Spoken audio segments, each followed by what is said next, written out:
दोस्तों, एक 18 से 19 साल की लड़की ट्रेन के स्लीपर बोगी में नीचे वाली सीट पर बैठकर अकेले कहीं सफर कर रही थी। देखने में बहुत ही ज्यादा खूबसूरत थी और ऐसा लग रहा था कि जैसे बहुत ही पैसे वाली हो। लेकिन जैसे ही ट्रेन में टीटी आते हैं तो टीटी को देखकर पूरी तरीके से डर जाती है। दोस्तों, जैसे जैसे टीटी इसके पास आ रहे थे, इसका बदन पूरा डर से कांप रहा था। देखने में साफ साफ झलक रहा था कि इसके पास टिकट नहीं है। दोस्तों, आखिरकार जो टीटी होते हैं सभी यात्री को टिकट चेक करते करते इस लड़की के पास आते हैं और कहते हैं, मैडम आप अपना टिकट दिखलाइए। तो दोस्तों, लड़की कहती है कि सर मेरे पास टिकट नहीं है। तो दोस्तों कहते हैं कि अगर तुम्हारे पास टिकट नहीं है तो तुम्हें 300 रुपए की फाइन भरनी पड़ेगी।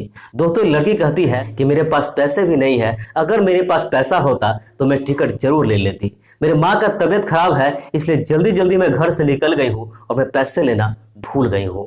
दोस्तों, टीटी से रिक्वेस्ट करने लगती है कि सर प्लीज मुझे माफ कर दीजिए, मुझे जाने दीजिए। लेकिन जो टीटी होते हैं वो मानने के लिए तैयार नहीं थे। वो कहते हैं कि अगर तुम पैसा नहीं दोगी, फाइन नहीं भरोगी तो तुम्हें मेरे साथ जेल जाना पड़ेगा। दोस्तों, लड़की उस टीटी का पैर पकड़ लेती है और पैर पकड़कर जोर जोर से रोने लगती है। इसके बाद दोस्तों क्या होता है ये जानते हैं पूरी कहानी इस वीडियो में। लेकिन वीडियो में आगे बढ़े इससे पहले आपसे छोटी सी गुजारिश है, प्लीज वीडियो को लाइक कर दीजिए, साथ ही साथ चैनल को भी सब्सक्राइब कर लीजिए ताकि मेरा हौसला बढ़ता रहे। तो दोस्तों, जो लड़की होती है उसका नाम निशा होता है। निशा दिल्ली में रह करके पढ़ाई कर रही थी और एक दिन उसके घर से कॉल जाता है तो उसके माँ का बहुत ही ज्यादा तबीयत खराब है, उसे आना पड़ेगा। तो जल्दी जल्दी में अपना बैग पैक करती है और बैग पैक करके जैसे तैसे स्टेशन पर चली जाती है। दोस्तों, जब स्टेशन पर जाती है तो टिकट कटाने के लिए अपने बैग से पैसा निकालना चाहती है तो देखती है कि उसका जो पैसा था वही रूम पर छूट गया था। अब दोस्तों सोचती है कि हम रूम पर जाएंगे पैसा लेने तो देर हो जाएगी और सामने उसका ट्रेन लगी हुई थी। तो दोस्तों लड़की क्या करती है कि बिना कुछ सोचे समझे ट्रेन में जाकर बैठ जाती है। लगभग 2-3 घंटे सफर के बाद शाम हो जाती है, रात होने ही वाली थी। तो लड़की अपनी सीट पर बैठकर थोड़ी थोड़ी नींद में झपकी ले रही थी। दोस्तों, इसी बीच ट्रेन में टीटी आ जाते हैं और जैसे ही टीटी की आवाज़ सुनती है इसका नींद दोस्तों टूट जाता है। दोस्तों, लड़की देखने में बहुत ही ज़्यादा खूबसूरत थी और ऐसा लग रहा था कि जैसे बहुत ही अमीर घर से हो। लेकिन जैसे ही ट्रेन में टीटी आते हैं तो टीटी को देखकर पूरी तरीके से डर जाती है। दोस्तों, इसके डर से साफ साफ लग रहा था कि इसके पास टिकट नहीं है। जैसे जैसे टीटी इसके पास आ रहे थे इसका बदन पूरा डर से कांप रहा था। आखिरकार जो टीटी होते हैं सभी यात्री को टिकट चेक करते करते जब इस लड़की के पास आते हैं तो कहते हैं कि मैडम अपना टिकट दिखलाइए। तो ये कहती है कि सर मेरे पास टिकट नहीं है। तो कहते हैं कि अगर तुम्हारे पास टिकट नहीं है तो तुम्हें 300 रुपए की फाइन भरनी पड़ेगी। दोस्तों, लड़की कहती है कि सर मेरे पास पैसा नहीं है, अगर मेरे पास पैसा रहता तो मैं टिकट जरूर ले लेती। मैं जल्दी जल्दी में थी, सब पैसे लेना भूल गई हूँ और रास्ते में आकर देखूँ तो मेरे बैग में पैसा नहीं था। सर मेरे माँ का बहुत ज़्यादा तबीयत खराब है, मुझे जाने दीजिए। लेकिन टीटी थे वो मानने के लिए तैयार नहीं थे। दोस्तों, टीटी कहते हैं कि अगर तुम फाइन नहीं भरोगी, पैसा नहीं दोगी तो तुम्हें मेरे साथ जेल जानी पड़ेगी। दोस्तों, लड़की को अपने सीट से उठ जाती है और उठ कर टीटी का पैर पकड़कर जोर जोर से रोने लगती है। दोस्तों, इतना रो रही थी कि टीटी को भी उस पर दया आ जाती है और टीटी जहां तक जा रही थी वहां तक का टिकट बनाकर इसे दे देते हैं। लड़की अपनी सीट पर बैठ जाती है। दोस्तों, ये सारी चीजें ऊपर बैठे एक यात्री सब कुछ देख रहे थे।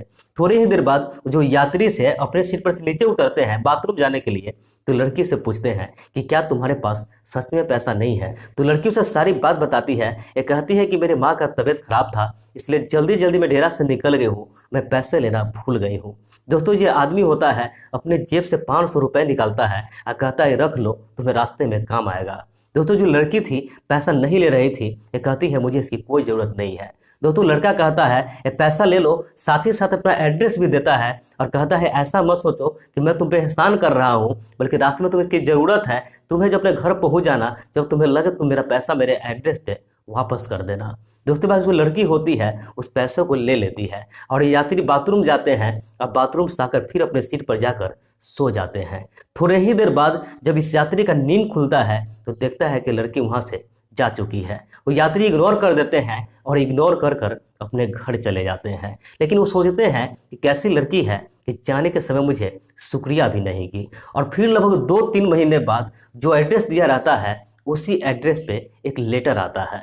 दोस्तों जब ये लेटर पढ़ता है तो उस लेटर पर लिखा हुआ होता है कि मेरे प्यारे और अजनबी हमसफ़र, आप ही के वजह से मेरा सफ़र सुहाना हो पाया कि मैं चाहती तो आपका पैसा वापस करके आपका कर्ज लौटा सकती थी, लेकिन मैं ऐसा नहीं चाहती हूँ। मैं आपसे मिलकर आपको शुक्रिया अदा करना चाहती हूँ। दोस्तों इसके बाद उसके नीचे एक एड्रेस लिखा होता है और मिलने का समय और डेट लिखा होता है। दोस्तों व्यक्ति जब पढ़ता है तो मन ही मन बहुत ही ज़्यादा खुश होता है और जो डेट लिखा हुआ था उस डेट का इंतजार करने लगते हैं। आखिरकार जब वो डेट आता है तो उस डेट पर जो एड्रेस बताई रहती है उस एड्रेस पर मिलने के लिए पहुंच जाता है। दोस्तों जब वो एड्रेस पर पहुंचता है तो जो लड़की होती है वहाँ पहले से ही पहुंची रहती है। दोस्तों जब उसे देखता है तो देखते ही रह जाता है, क्योंकि आज वो लड़की वाकई में बहुत ही ज़्यादा खूबसूरत लग रही थी। दोस्तों लड़की जब इसे देखती है तो इसे कहती है कि आओ मेरे साथ बैठो। जब बैठ जाता है तो कहता है कि तुझे क्यों बुलाई हो, तो कहती है कि जब उस रात तुम सो गए थे तो सोने के बाद मैं पूरी रात आपको देखती रही। आपका चेहरा मेरे दिल में बस गया है और मैं 2-3 महीनों में कभी तुम्हें भूल ही नहीं पाई। मैं जितना तुम्हें भूलने का कोशिश कर रही थी तो मुझे और भी ज़्यादा याद आ रहे थे। मुझे ऐसा लग रहा है कि तुमसे मुझे प्यार हो गया है। अगर तुम्हें कोई एतराज़ नहीं हो तो मैं तुमसे शादी करना चाहती हूँ। दोस्तों व्यक्ति जब बात सुनते हैं तो इससे बहुत अच्छा लगता है। ये भी चाहता था कि उसे शादी कर ले, क्योंकि लड़की वाकई में बड़ा की खूबसूरत थी। लेकिन ये कहता है कि इस तरीके से शादी करना ठीक नहीं होगा। अगर तुम्हारे घर वाले को पता चला तुम्हें बहुत खराब लगेगा। दोस्तों कहती उसका चिंता मत करो, मैं घर वाले को सारी बात बता गई हूँ। मेरे घर वाले कोई परेशानी नहीं है। अगर तुम्हें ऐसा लगता है तो तुम अपने घर वाले से बात कर सकते हो। दोस्तों ये कहता है ठीक है। इस लड़की का फोटो ले लेते हैं और फोटो लेकर अपने घर वाले को दिखलाते हैं। जब उसे घर वाले देखते हैं, सारी बात उसे बताते हैं, तो उसे घर वाले कहते हैं ठीक है बेटा, लड़की बहुत अच्छी है, हमें कोई ऐतराज नहीं है। और आखिरकार दोनों का फैमिली मिल करके दोनों को बड़े ही धूमधाम से शादी करवा देते हैं। इससे कुछ दिन बाद ही एक बहुत ही प्यारा सा लड़का होता है और उसके 1-2 साल बाद एक बहुत ही अच्छी लड़की भी हो जाती है। दोस्तों आज जो लड़का है वो ग्रेजुएशन कर रहा है और जो लड़की होती है वो इंटर कर रही है। तो दोस्तों सफ़र के दौरान कभी भी चाहे जितना भी जल्दीबाजी हो, पैसा लेना या ज़रूरत की चीज़ लेना कभी भी ना भूलें। बाकी जो टीटी ने किए या ऊपर बैठा व्यक्ति ने किया, उनके बारे में आप क्या कहना चाहेंगे कमेंट करके जरूर बताएं। तो मिलते हैं ऐसे किसी नेक्स्ट वीडियो में। जब तक के लिए जय हिंद, वंदे मातरम।